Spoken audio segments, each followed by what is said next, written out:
எல்லாருக்கும் மேலாக உயர்ந்தவர், உமக்கு மேல் ஒருவரும் இல்லையே. அல்லேலூயா அல்லேலூயா அல்லேலூயா ஆமென். அல்லேலூயா அல்லேலூயா அல்லேலூயா ஆமென். இப்பொழுது கூட தொடர்ந்து இயேசு கிறிஸ்து தேவனுடைய ராஜ்யம் பற்றி உவமைகளாய் சொன்ன காரியங்களை படித்து கொண்டிருக்கிறோம். விசுவாசிகளுக்கு உவமைகளாக கதைகளாக சொல்ல வேண்டிய அவசியம் இல்லை. ஆனால் இந்த ரட்சிக்கப்படாதவர்களுக்கு உவமையாக கதையாக சொல்ல வேண்டிய அவசியமாக இருக்குன்னு அவர் உவமைகளில் பேசினார். விசுவாசிகளும் கூட அநேக சமயங்களில் நேரடியாக சொல்கிறப்ப அவங்களுக்கு விளங்கலை. அவங்களுக்கும் கூட இயேசு அநேக உவமைகளில் பேசியிருந்திருக்கிறாரு. அந்த சீஷர்களுக்கு இயேசு உயிர்த்தெழ வரைக்கும் அப்புறமும் தெரியல அவர் என்ன சொன்னார், ராஜ்யம் பற்றி என்ன சொன்னாருங்கிறத அந்த சீஷர்களுக்கு அப்புறமும் தெரியலை. அவர் உயிர்த்தெழுந்த பிறகு இந்த காலத்தில் ராஜ்யத்தை இஸ்ரவேலுக்கு திரும்ப கொடுப்பீர் அப்படின்னு கேட்குறாங்க. அது கொஞ்சம் ஆச்சரியமா இல்லையா? எங்கே அப்போஸ்தலர் நடவடிக்கைகள் 1 அதிகாரம் 6வது வசனம். அப்பொழுது கூடி வந்திருந்தவர்கள் அவரை நோக்கி, ஆண்டவரே, இக்காலத்தில் ராஜ்யத்தை இஸ்ரவேலுக்கு திரும்ப கொடுப்பீர் என்று கேட்டார்கள். அதற்கு அவர், பிதாவானவர் தம்முடைய ஆதீனத்தில் வைத்திருக்கிற காலங்களையும் வேலைகளையும் அறிகிறது உங்களுக்கு அடுத்ததல்ல, உங்களுக்கு சம்பந்தமில்லாதது அப்படின்னு சொல்லிட்டார். இவங்க என்ன எதிர்பார்க்குறாங்க? இஸ்ரவேல் தேசம் கர்த்தருடைய ஆளுகையில் நேரடியாக வரும், இஸ்ரவேலர் ஆண்டுக்குருவாங்க, அப்படி ஒரு காலத்தை கர்த்தர் கொடுக்குறாருன்னு இவங்க நினச்சிக்கிட்டு இருக்கிறாங்க. ஆனால் அவர் தேவனுடைய ராஜ்யம்னா அது பிரத்யட்சமாக வராது, அது இப்போ உங்களுக்குள்ளே இருக்குதே அப்படின்னு அப்படி சொல்ல வர்றாரு. இன்றைக்கு ரட்சிக்கப்பட்டவர்களுடைய இருதயங்களில் தேவனுடைய ராஜ்யம் இருக்கிறது. இந்த ரட்சிக்கப்படாதவர்களுடைய இருதயங்களில் தேவனுடைய ராஜ்யம் இல்லை, இப்போ தீய ஆவிகளுடைய ராஜ்யம் அங்கே இருக்கிறது. இதை கடைசி வரைக்கும் விளங்காமே இருந்து கடைசி வரைக்கும் கேட்டுக்கிட்டு இருக்கிறாங்க. அதனால் அநேக சமயங்களில் சீஷர்களுக்கு கூட உவமைகளாக கர்த்தர் பேசுகிறது அவசியமாகிருது. அதனால் 2 பேருக்கும் சேர்த்து வச்சு உவமையாகவே கர்த்தர் பேசிட்டு போகிறாரு. சரி, இப்பொழுது இன்னொரு முக்கியமான ஒரு உவமையை நாம் கவனிப்போமாக. மத்தேயு சுவிசேஷம் 25வது அதிகாரம் 31வது வசனம் முதல் கடைசி வரை அதை முதலாவது வாசித்து விடுகிறேன். அன்றியும் மனுஷகுமாரன் தமது மகிமை பொருந்தினவராய் சகல பரிசுத்த தூதரோடும் கூட வரும்போது தமது மகிமையுள்ள சிங்காசனத்தின் மேல் வீற்றிருப்பார். இந்த நல்லா கவனிங்க. இயேசு மேகங்கள் மேலே வந்து சபையை எடுத்துட்டு திரும்பி போயிடுறத பற்றி இந்த இடத்துல பேசலை. அல்லது இயேசுவானவர் ஒலிவ மலையில் இறங்கி அந்த மலையை 2ஆக பிளந்து விடுறதை பற்றி இந்த இடத்துல எழுதலை. இயேசுவானவர் மகிமை பொருந்தினவராய் சகல பரிசுத்த தூதரோடும் கூட வரும்போது தமது மகிமையுள்ள சிங்காசனத்தின் மேல் வீற்றிருப்பார். அது எங்கே 1000 வருஷ அரசாட்சியை தான் பேசுது. நம்ம பாட்டுக்கு இதை அதுக்கும் அதை இதுக்குமா போட்டு அர்த்தம் சொல்லிக்கிட்டு இருந்தோம்னா அது குழப்பத்தை தான் உண்டு பண்ணும். இங்கே இதெல்லாம் நிதானிப்பதற்கு ஆவிக்குரியவர்களுக்கு கர்த்தர் கிருபை கொடுத்திருக்கிறார். எல்லா உவமைகளையும் சரியான அர்த்தம் சொல்லி புரிந்து கொள்ள கர்த்தர் நமக்கு கிருபை கொடுத்திருக்கிறார். அவர் நமக்கு போதிக்கிறார். பரிசுத்த ஆவியானவர் மூலமாய் சகலத்தையும் நமக்கு போதிக்கிற கர்த்தர் நமக்கு உண்டு. அந்த ஆவியானவர் தேவனுடைய ஆழங்களையும் ஆராய்ந்தவர். இந்த ஆவியானவர் தான் இப்போ நமக்கு போதிக்கிறார் என்று இயேசுவே சொல்கிறார். நான் போன பின்பு அந்த பரிசுத்த ஆவியானவர் வந்து உங்களை சகல சத்தியத்துக்குள்ளே நடத்துவார், வருகாரியங்களை உங்களுக்கு அறிவிப்பார், எல்லாவற்றையும் என்னுடையதிலிருந்து எடுத்து அறிவிப்பார், அப்படியெல்லாம் சொல்கிறாரு. அப்படியானா இந்த விஷயத்தை நீங்கள் கவனிங்க. ஒரு சீனில் என்ன, இயேசு மேகங்கள் மேலே வர்றார், சபை எடுத்துகிட்டு போயிடுறாரு. இன்னொரு சீனில் இயேசு வந்து ஒலிவ மலையில் இறங்குறாரு, மலையை உடச்சி விட்டு போயிடுறாரு. ஆனால் அது 3வது சீனில் தான் அவர் வந்து பரிசுத்த தூதரோடு கூட வந்து தம்முடைய மகிமையுள்ள சிங்காசனத்தில் வீற்றிருப்பார். வீட்டிலிருந்து ஒரு நியாய தீர்ப்பு கொடுக்குற காரியம் பற்றி இங்கே சொல்லியிருக்கிறது. அப்படின்னா 1000 வருஷ அரசாட்சியில் ஒரு விதமான நியாய தீர்ப்பு வருகிறது. அதை நான் இங்கே வாசித்து காட்டுகிறேன், கவனியுங்கள். அப்பொழுது சகல ஜனங்களும் அவருக்கு முன்பாக சேர்க்கப்படுவார்கள். மேய்ப்பனானவன் செம்மறியாடுகளையும் வெள்ளாடுகளையும் வெவ்வேறாய் பிரிக்கிறது போல அவர்களை அவர் பிரித்து செம்மறியாடுகளை தமது வலது பக்கத்திலும் வெள்ளாடுகளை தமது இடது பக்கத்திலும் நிறுத்துவார். செம்மறியாடு என்ன நல்லா செஞ்சிச்சு, வெள்ளாடு என்ன பாவஞ்சிச்சுன்னெலாம் சொல்லலை. ஆனால் அவர் சொல்லிட்டார், அவ்வளோதான். அப்பொழுது ராஜா தமது வலது பக்கத்தில் நிற்பவர்களை பார்த்து, வாருங்கள் என் பிதாவினால் ஆசீர்வதிக்கப்பட்டவர்களே, உலகம் உண்டானது முதல் உங்களுக்காக ஆயத்தம் பண்ணப்பட்டிருக்கிற ராஜ்யத்தை சுதந்திரித்து கொள்ளுங்கள். அதாவது அவங்க ரட்சிக்கப்பட்டவங்கன்னு மட்டும் தெரியுது.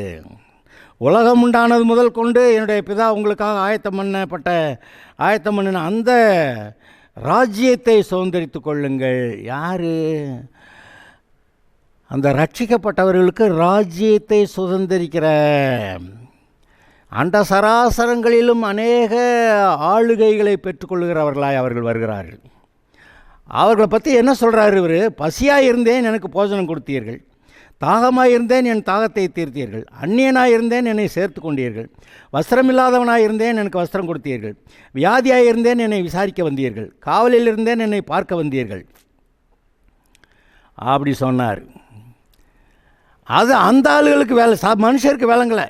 செம்மறியாட்டம் நினைக்காதீங்க, இது ரட்சிக்கப்பட்ட ஆளுங்க, கர்த்தருக்காக அவர்கள் வாழ்ந்தவங்க. அப்பொழுது அவங்க என்ன சொல்கிறாங்க?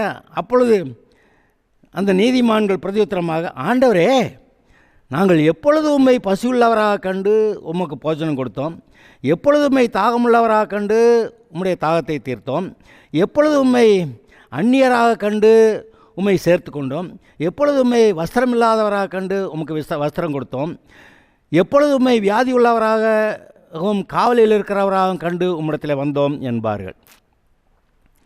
அவர் சொல்கிறாரு, நான் பசியாக இருந்தேன், சாப்பிட கொடுத்தீங்க, தாகமாக இருந்தேன், தண்ணி கொடுத்தீங்க, காவலில் இருந்தேன், என்னை பார்க்க வந்தீங்க, வியாதியாக இருந்தேன், என்னை விசாரிக்க வந்தீங்க. இவங்களுக்கு தெரியல, என்ன இது சொன்னால் சொல்கிறீங்க, எங்களுக்கு ஒன்றும் தெரியல அப்படின்னு. அதற்கு ராஜா பிரதியுத்தரமாக, மிகவும் சிறியவராகிய என் சகோதரரான இவர்களில், மிகவும் சிறியவர்களான என் சகோதரராகிய இவர்களில், இந்த இஸ்ரவேல் ஜனங்களுக்கு இயேசு ஒரு விதத்தில் சகோதரர் தானே.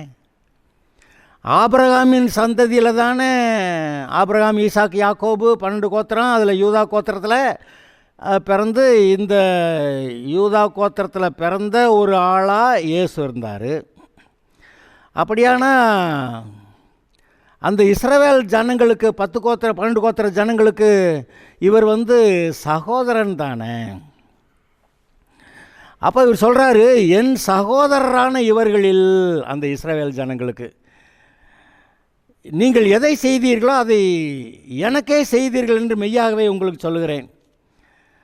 நீங்கள் கவனிங்க, இயேசு சபையை எடுத்துகிட்டு போயிடுவார். அப்போ மீதி ரட்சிக்கப்படாதவங்க தான் இங்கே இருக்காங்க. ரட்சிக்கப்படாதவங்களில் புறஜாதிகள் ஒரு கூட்டம், ரட்சிக்கப்படாததில் இந்த இஸ்ரவேல் ஜனங்கள் ஒரு கூட்டம். இந்த இஸ்ரவேல் ஜனங்கள் இயேசுவுக்கு சகோதரர்னு சொல்லிட்டார். அவங்க 7 வருஷம் ஒரு பெரிய உபத்திரவ காலத்திலே போவார்கள் என்று பைபிள் சொல்லுகிறது. அந்த இஸ்ரவேலர் 7 வருஷம் ஒரு உபத்திரவ காலத்தில் போகும்போது அவர்கள் இயேசுவுக்கு சகோதரர்கள் தானே. அப்போ அந்த இஸ்ரவேலருக்கு யாராவது உதவி செஞ்சவங்க இருக்கீங்களா? அவங்கெல்லாம் என் வலது பக்கத்தில் வாங்க. என்னுடைய சகோதரர்களாகி அந்த இஸ்ரவேலருக்கு நீங்கள் ஒன்று உதவியும் செய்யலையா? என்னுடைய இடது பக்கத்தில் வாங்க அப்படின்னு பிரிச்சேங்கிறார். அப்படியானா பிரித்தது எப்படி? இஸ்ரவேலர் உபத்திரவப்பட்ட காலங்களில், இஸ்ரவேலர் உபத்திரவப்பட்ட காலம்னா இந்த சபை எடுத்துக்கொள்ளப்பட்ட பிறகு 7 வருஷம் உபத்திரவம் இருக்குது, அது இருக்குது. அது எல்லாமே இஸ்ரவேலருடைய வரலாற்றை பார்த்திங்கன்னா அநேக சமயங்களில் அவர்கள் உபத்திரவப்படுத்தப்பட்டார்கள்.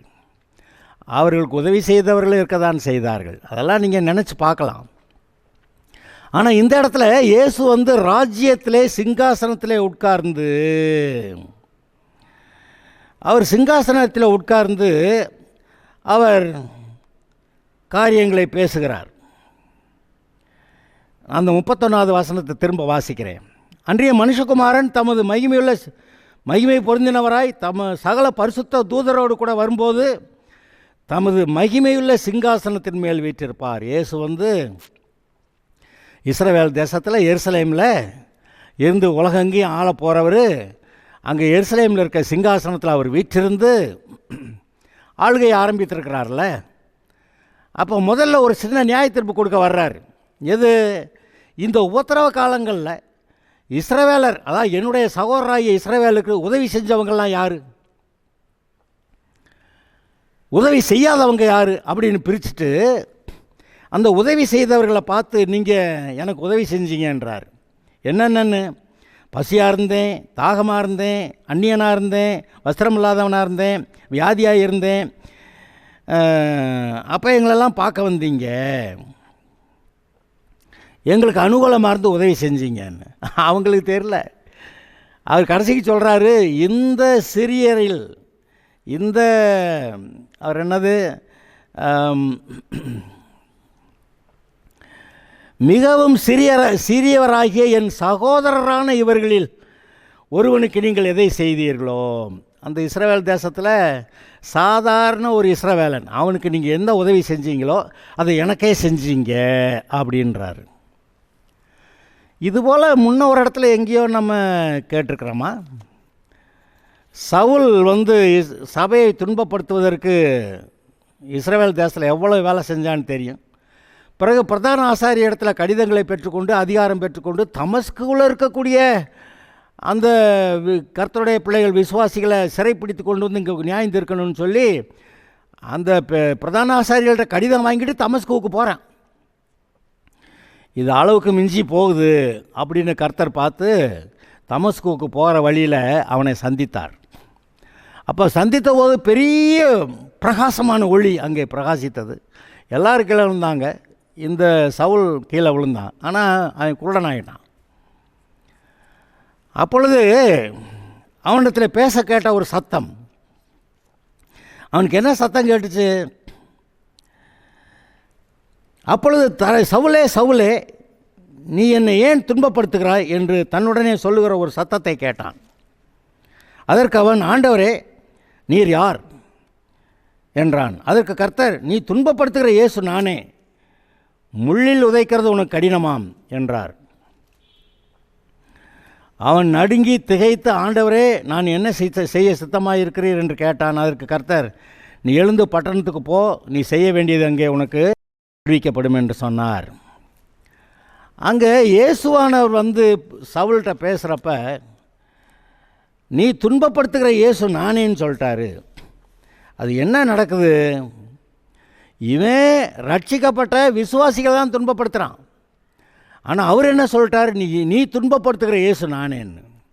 அப்போ அந்த இஸ்ரவேலரை உபத்திரவப்படுத்தின சுற்றிலுமாக இருந்த ஜனங்கள் அப்படி ஒரு கணக்கு வச்சிருக்கிறாரு. அப்படி இஸ்ரவேலர் துன்பப்படுத்தப்பட்ட போது அவர்களுக்கு உதவி செய்த ஒரு சில கூட்டம் இருந்துச்சு, அதையும் கர்த்தர் கணக்கு வச்சிருக்கிறாரு. அதை தான் பார்த்து இஸ்ரவேலருக்கு உதவி செய்த, அதாவது இயேசுடைய சகோதரரான இஸ்ரவேலருக்கு உதவி செய்த அவர்களை வலது பக்கத்தில் வாங்கன்னு செம்மறியாடு, அந்த இயேசுடைய சகோதராகிய இஸ்ரவேலருக்கு உதவி செய்யாத அந்த ஜனங்களை பார்த்து, நீங்களாம் வெள்ளாடு போ, லெஃப்ட் சைடில் போ அப்படின்னு சொல்லி பிரிச்சாருன்னு போட்டிருக்கு. ஆக அங்கே ஒரு காரியத்தை நாம் விளங்கி கொள்ளலாம்.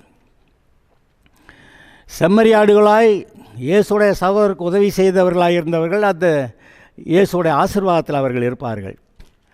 ஆனால் ஒரு உதவி செய்யாமல் இருந்தவர்கள் அவர்கள் தள்ளப்பட்டு போனார்கள் என்று நீங்கள் பார்க்கிறீர்கள். எங்கே அப்பொழுது இடது பக்கத்தில் நிற்கிறவர்களை பார்த்து அவர், சபிக்கப்பட்டவர்களே, என்னை விட்டு பிசாசுக்காக அவனுடைய தூதர்களுக்காக ஆயத்தம் பண்ணப்பட்ட நித்திய அக்கினியிலே போங்கள். அவருடைய சகோதரராகிய இஸ்ரவேலருக்கு உதவி செய்யாதவர்கள், அவர்களை பார்த்து என்ன சொல்லார்? சபிக்கப்பட்டவர்களேங்கிறார். சபிக்கப்பட்டவர்களே, என்னை விட்டு பிசாசுக்காக அவனுடைய தூதர்களுக்காக ஆயத்தம் பண்ணப்பட்ட நித்திய அக்கினியிலே போங்கள். அப்போ ஒரு காரியம் நம்ம கொஞ்சம் கவனிக்கணும். இன்றைக்கும் கூட கர்த்தருடைய பிள்ளைகளுக்கு உபத்திரவமாக இருக்கிற ஒரு கூட்டமும் இருக்குது. கர்த்தருடைய பிள்ளைகளுக்கு அனுகூலமாக இருக்கக்கூடிய இன்னொரு கூட்டமும் இருக்க தான் செய்யுது. இதை கேட்டுக்கிட்டு இருக்கிறவங்க உங்களுக்கே புரிஞ்சிரும்னு நினைக்கிறேன், நீங்கள் எந்த கூட்டத்தில் இருக்கீங்கன்னு. செம்மறியாட்டு கூட்டமா வெள்ளாட்டு கூட்டமா? இயேசுடைய சகோதரர்களுக்கு உதவி செய்தவர்களா? அதை நீங்கள் அவங்களுக்கு செஞ்சதை நீங்கள் எனக்கே செஞ்சீங்க அப்படின்ட்டார்.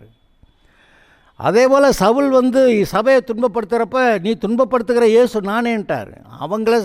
இவன் சபை மக்களை துன்பப்படுத்துகிறான், ஆனால் அவர் சொல்கிறார் நீ என்னையே தான் துன்பப்படுத்துகிறேன்னு. அப்போ இந்த கணக்கில் நீங்கள் பார்க்கும்போது அந்த இஸ்ரவேலர் உபத்திரவ காலத்தில் போகிற அந்த 7 வருஷத்தில் அந்த இஸ்ரவேலருக்கு அனுகூலமாக இருக்கக்கூடியவங்க யாருன்னு பார்த்து அவங்களெல்லாம் செம்மறியாடுன்னு வலது பக்கத்தில் நிற்க வச்சு அவங்கள ஆசீர்வதிச்சுப்படுறாரு. அந்த இஸ்ரவேலருக்கு உதவி செய்யாத அவைய கடை கட்டு போகட்டும், எப்படியா நாசமாக போகட்டும் அப்படின்ட்டு இருப்பாங்க. பார்த்தீங்களா? நீங்கள் அநேக தீர்க்க தரிசன பகுதிகளில் வாசிச்சிருப்பீங்க. அங்கே மோவாபின் பாரம், அப்புறம் ஏதோமின் பாரம், பெலிஸ்தியர் மேல் வந்த பாரம், பாபிலோன் மேல் வந்த பாரம், அப்படியெல்லாம் நீங்கள் வாசிப்பீங்க. அதாவது அவர்களுக்கு வரப்போகிற தண்டனையை குறித்து அங்கே அறிவிக்கப்படுகிறது.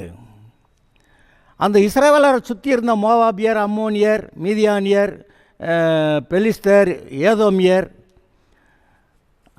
இவங்க எல்லாரும் இந்த சீரிய தேசத்தார், கொஞ்சம் தூரத்தில் இருந்த பாபிலோனியர், அசீரியர், எல்லாமே இஸ்ரவேலரை உபத்திரப்படுத்துகிறவங்க. ஆனால் அதில் சில கூட்டம் இருந்து இந்த இஸ்ரவேலருக்கு அனுகூலமாக இருப்பாங்க. ஆகாப் ராஜா இஸ்ரவேல் தீர்க்கதரிசி எல்லாரையும் பிடிச்சு கொல்லணும்னு, அதாவது ஏசபேல், ஆகாப் ராஜாவுடைய மனைவி ஏசபேல் இஸ்ரவேல் தீர்க்கதரிசியோட எல்லாரையும் கொல்லணும்னு பிளான் பண்ணப்போ ஒரு மனுஷன் உபதியா அந்த ராஜ்யத்துக்குள்ளே தான் இருக்கிறான். அவன் அந்த ஆகாபுக்கு ஊழியக்காரனாக தான் இருக்கிறான். ஆனால் அவன் போய் 100 கர்த்தருடைய தீர்க்கதரிசிகளை 50 பேராக 2 கெபியில் ஒளிய வச்சு அந்த ஏசபேலோடைய கோபத்துக்கு தப்பு வைக்க பண்ணி அந்த 3.5 வருஷமும் அவர்களுக்கு அப்பமும் அவர்களுக்கு ஏதோ தண்ணீரும் கொடுத்து அவர்களை காப்பாற்றி வந்திருக்கிறேன் அப்படின்னு அந்த உபதியா சொல்கிறத நீங்கள் கேட்டீங்க. அப்போ இந்த தேசமே ராஜ்யமே இஸ்ரவேலருக்கு விரோதமாய் கர்த்தருடைய ஜனங்களுக்கு விரோதமாக இருக்கிற போது ஆங்காங்கே இருக்கக்கூடிய சிலர் கர்த்தருடைய பிள்ளைகளுக்கு நாம் அனுகூலமாக இருக்கணும்னு சொல்லி ஏதோ ஒரு விதத்தில் உதவி செய்கிறார்கள். அந்த உதவியை கர்த்தருக்காகவே செய்ததாக கருதப்படுகிறது. இன்னொரு இடத்துல வசனம் வாசிச்சிருக்கீங்களா? ஏழைகளுக்கு இறங்குகிறவன் கர்த்தருக்கு கடன் கொடுக்கிறான். ஏழைகளுக்கு இறங்குகிறவன் கர்த்தருக்கு கடன் கொடுக்கிறான். அவன் கொடுத்ததை கர்த்தர் அவனுக்கு திரும்ப கொடுப்பார். வெறும் ஏழைங்க ரட்சிக்கப்பட்டவனை பற்றி பேசலை. ரட்சிக்கப்பட்டவனுக்கு தான் ஏழைகளுக்கு நான் கொடுப்பேன்னு பேசுகிறது சரியில்லை.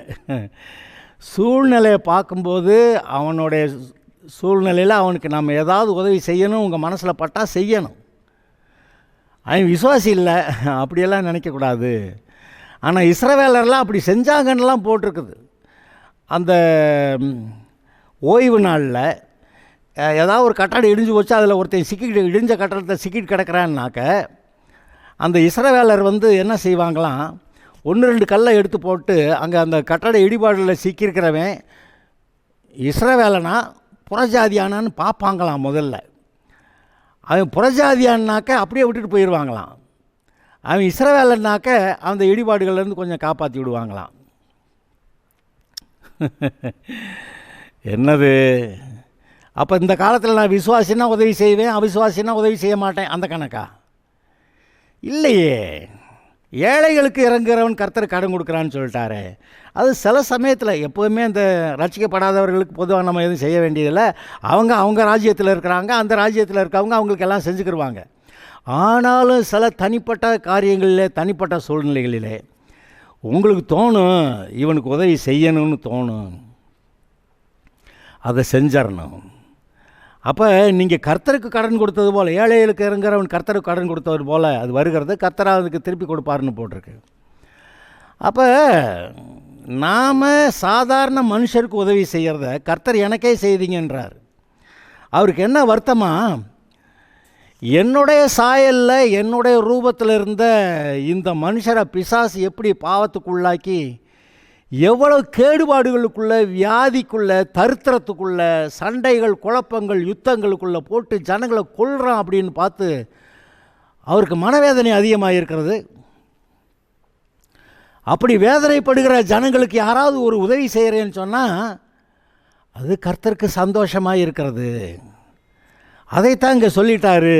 ஏழைகளுக்கு இறங்குகிறவன் கர்த்தருக்கு கடன் கொடுக்குறான், அவன் கொடுத்ததை கர்த்தர் திரும்ப கொடுப்பார் என்று.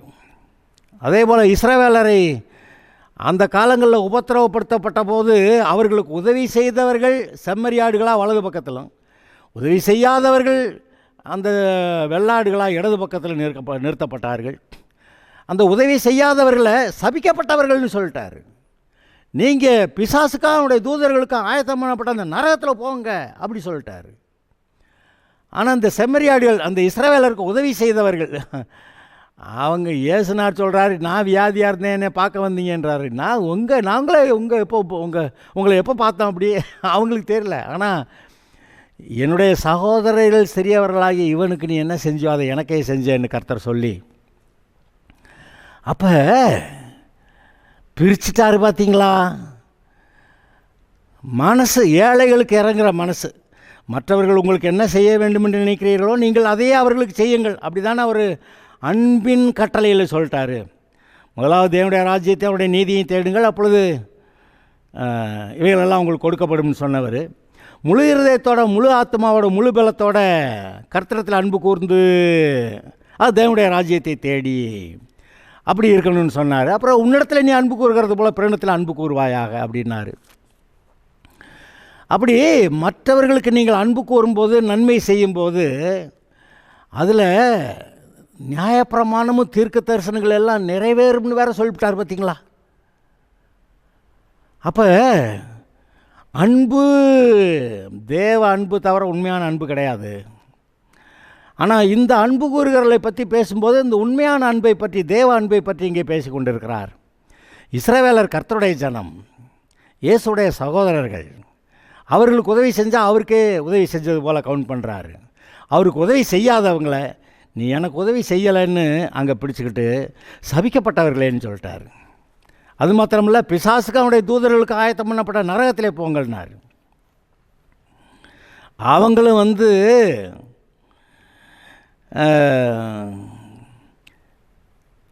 அவங்கள்ட்ட சொல்கிறார், பசியாக இருந்தேன் நீங்கள் எனக்கு போஜனம் கொடுக்கவில்லை, தாகமாக இருந்தேன் எனக்கு தாகத்தை தீர்க்கவில்லை, அந்நியனாக இருந்தேன் நீங்கள் என்னை சேர்த்து கொள்ளவில்லை, வஸ்திரம் இல்லாதவனாக இருந்தேன் நீங்கள் எனக்கு வஸ்திரம் கொடுக்கவில்லை, வியாதி உள்ளவனாயும் காவலில் அடைக்கப்பட்டவனாயும் இருந்தேன் நீங்கள் என்னை விசாரிக்கவில்லை, வரவில்லை என்பார். அப்பொழுது அவர்களும், ஆண்டவரே உம்மை பசி உள்ளவராகவும் தாகமுள்ளவராகவும் அந்நியராகவும் வஸ்திரமில்லாதவராகவும் வியாதிப்பட்டவராகவும் காவலில் அடைக்கப்பட்டவராகவும் நாங்கள் எப்பொழுது கண்டு உமக்கு உதவி செய்யாமல் இருந்தோம் என்பாங்க. அவங்க இயேசுநாதர் நேரடியாக பார்த்துக்கிட்டு பேசிக்கிட்டு இருக்காங்க. ஆனால் அவர் என்ன பண்ணுறாரு, என்னுடைய சகோதரர்கள் இவர்களுக்கு என்ன செஞ்சீங்களோ அதை தான் எனக்கு செஞ்சீங்க, இவங்களுக்கு நீங்கள் எதை செய்யலையோ அதை நீங்கள் எனக்கும் செய்யலை அப்படின்னு இப்படி பிடிச்சிக்கிட்டாரு. அதாவது இயற்கை காரியங்களை மட்டும் இல்லை, ஆவி மண்டலத்தில் நடக்கிற காரியம் எது? கர்த்தருடைய ஜனங்களுக்கு உதவி செஞ்சால் கர்த்தருக்கே உதவி செஞ்சது, ஏழைகளுக்கு இறங்குனா கர்த்தருக்கே இறங்குனது. ஏழைகளுக்கு உதவி செய்யலையா, அப்போ நீங்கள் எனக்கும் செய்யலைன்னு இயேசு சொல்கிறார். இது ஆவி மண்டலத்தில் நடக்கக்கூடிய காரியம். அதை பற்றி நீங்கள் சற்று கவனித்து பாருங்கள். அப்பொழுது அவர்களுக்கு பிரதியுத்தரமாக, மிகவும் சிறியவர்களாகிய இந்த இஸ்ரவேலரில் ஒருவனுக்கு நீங்கள் எதை செய்யாதிருந்தீர்களோ அதை எனக்கே செய்யாதிருந்தீர்கள் என்று மெய்யாகவே உங்களுக்கு சொல்லுகிறேன் என்பார். அந்தப்படி அவர்கள் நித்திய ஆக்கினை அடையவும் நீதிமான்களோ நித்திய ஜீவனை அடையவும் போவார்கள் என்றார். அப்போ இங்கே அந்த இஸ்ரவேல் தேசம், இஸ்ரவேலர், அவங்களுக்கு வந்த ஒரு உபத்திரவம், அவர்களுக்கு உதவி செய்தவர்கள் உதவி செய்யாதவர்கள் அப்படின்னு ஒரு பிரிவினை வந்தாலும் கூட இன்றைக்கும் நித்திய ஜீவனை பெற்றுக்கொள்ளுகிற நித்திய ஜீவனை பெற்றுக்கொள்ளாத ஆட்கள் இங்கே பூமியில் இருக்க தானே செய்கிறாங்க. இந்த நித்திய ஜீவனை பெற்றுக்கொள்ளுகிறவர்கள் யார்? அவர்கள் ரட்சிக்கப்பட்டவர்கள் தானே. இன்றைக்கு இந்த ரட்சிக்கப்பட்டவர்களை பரிஸ்தாவி கூட்டம்னு சொல்லி கேள்வி பண்ணுறவங்க இருக்கிறாங்க. அது உண்மையிலேயே நல்ல பேர், நான் சந்தோஷப்படுறேன். யாராவது நம்மளை பார்த்து பரிஸ்தாவி கூட்டம்னா ஓகே, அல்லேலூயா. அவங்க சொல்லும்போதே நம்மளை பரிஸ்தாவி கூட்டம்னு சொல்லிட்டு அவங்க தங்களை தாங்களே இந்த பரிஸ்தாவி கூட்டம் இல்லை, நாங்கள் வேற கூட்டத்தார் அப்படின்னு அவங்களே அவங்க தங்களை பற்றி அறிக்கையிட்டுறாங்க. அப்போ அவங்களுக்கு ஒன்றும் விளங்காமல் இல்லை, அவங்களுக்கு விளங்கி இருக்குது நம்ம பரிஸ்தாவி கூட்டம் பரலோகத்துக்கு போகிறவங்க, கூட்டம் இல்லை, அதனால் அவங்கள கேளுங்க நரகம்தான் போவேன்னு சொல்லுவாங்க. ஆக இப்படிப்பட்ட நிலைமையாக இருக்கிறது. இன்றைக்கும் கூட இயேசுவை ஆண்டவராக ஏற்றுக்கொண்டு வந்ததினாலே உபத்திரவப்படுகிற எவ்வளவோ விசுவாசிகள் இருக்கிறார்கள். நீங்கள் அப்படி உபத்திரவப்படுகிற அந்த விசுவாசிகள் அருகே நீங்கள் இருப்பீர்களானால் அவர்களை பொறுத்தவரை நீங்கள் என்ன யோசிக்கிறீர்கள்? பொதுவாக இன்றைக்கு ஒவ்வொரு சபையும் அந்த டினாமினேஷன் வகையில் பிரிக்கப்பட்டிருக்கிறது. அவங்க அந்த டினாமினேஷனை சார்ந்தவங்க, நான் அவங்களுக்கு உதவி செய்ய மாட்டேன், அது சரியல்ல. அவங்க பரலோகம் போகிறவங்க தான், ஆனால் அவங்களுக்கு நான் கொடுக்க மாட்டேன். ரட்சிக்கப்பட்டவர்களை பற்றி நான் பேசிக்கிட்டு இருக்கிறேன். ஒரு சில ரட்சிக்கப்படாத டினாமினேஷன் இருக்குது, அதை நான் சொல்லலை. ஆனால் ரட்சிக்கப்பட்டவர்களை பற்றி நான் பேசுகிறேன். அவர்களுக்கு நீங்கள் அனுகூலமாக இருக்கும்படி கர்த்தர் எதிர்பார்க்கிறார். ஏழைகளுக்கு இறங்கி உதவி செய்து, கர்த்தருடைய ஜனம் உபத்திரவப்படுத்தும் போது ஏதோ ஒரு விதத்தில் உதவி செய்து, அந்த ஏசபேல்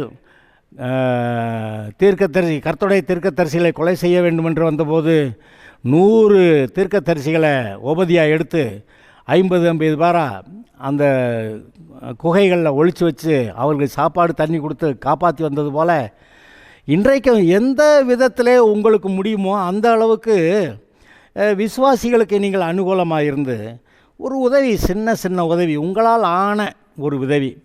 சில சமயத்தில் அவங்க வியாதியாக இருப்பாங்க, உதவி கூட செய்ய முடியாது, போய் பார்த்து விசாரிச்சு, ஐயா நல்லா இருக்கீங்களா, என்னையா அப்படி இருக்கீங்க அப்படின்னு நீங்கள் விசாரிக்க கூடுமானா அதை கர்த்தரங்க கணக்கெடுக்கிறாரு.